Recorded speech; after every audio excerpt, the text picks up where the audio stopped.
In the early hours of a tense spring morning, cloaked beneath the diplomatic noise of a rapidly escalating crisis, the United States prepared to unveil a weapon few outside the highest echelons of government knew existed. For months, American intelligence agencies had tracked secretive moves within Iran, a suspicious ramp-up of enrichment activity at a hardened facility buried deep beneath the Zagros Mountains, shielded by reinforced earth and concrete, seemingly immune to conventional attacks. As talks faltered and clockwork patterns of military preparation unfolded across the region, U.S. leaders decided the line had been crossed. Planning for the unprecedented strike began weeks before. The heart of the operation was a new class of weapon, the GBU-72 Earth Reaver. Developed in strict secrecy, the bomb incorporated advances in penetrator technologies, marked guidance packages, next-generation alloys, and a warhead yielding a focused, ultra-high-pressure detonation, capable of boring through dozens of meters of rock before delivering its payload. The GBU-72 was designed specifically for targets deemed invulnerable by all known defenses. The mission, codenamed Night Talon, was assigned to the 96th Bomber Squadron, stationed in Qatar.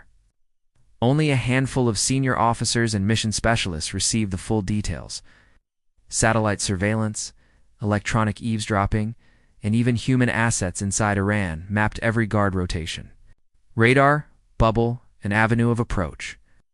One critical component was overwhelming Iranian air defenses. To that end, the largest ever single-night cyber operation against Persian military infrastructure was launched, blinding search radars and scrambling communication links mere minutes before takeoff. As night fell across the Persian Gulf on Operation Night Talon's Eve, two B-2 Spirit stealth bombers rolled from their hardened shelters. Their holds contained a single GBU-72 each, fitted with independent navigation and near real-time data uplinks to American satellites. Local air traffic was convinced these were routine training flights. Even regional U.S. allies were kept in the dark. The bombers slipped low across the Gulf, masked by electronic jamming and stealth profiles sculpted in endless simulation runs. A cluster of American F-22 Raptors, operating at high altitude near the Iranian border, stood ready to intervene. Yet the planners hoped the B-2's presence would remain undetected, their unique radar signature lost in the confusion of that night's attacks across southern Iran. Minutes before reaching the target, the cyber onslaught reached its crescendo. Every radar screen in the sector lapsed into static. Air defense batteries lost their targeting data, and command posts were cast into a digital blackout. The B-2 South banked over the arid darkness west of Isfahan. Mission computers double-checked target packages, adjusting their course by mere meters to account for shifting atmospheric conditions, at precisely 2:16 local time. At an altitude just high enough to evade ground heat plumes, but low enough to avoid detection, both bombers released their payloads. The bombs fell away, free for only a moment before their rocket-assisted penetrators ignited, driving each GBU-72 downward toward the complex's reinforced central shaft. Ground sensors later recovered by international investigators recorded a seismic event, sharp and local, exploding from below. In seconds, the bomb's kinetic energy bore through the upper crest like a spear. Deep within the earth below, superheated plasma and shockwaves ruptured steel, stone, and buried electronics.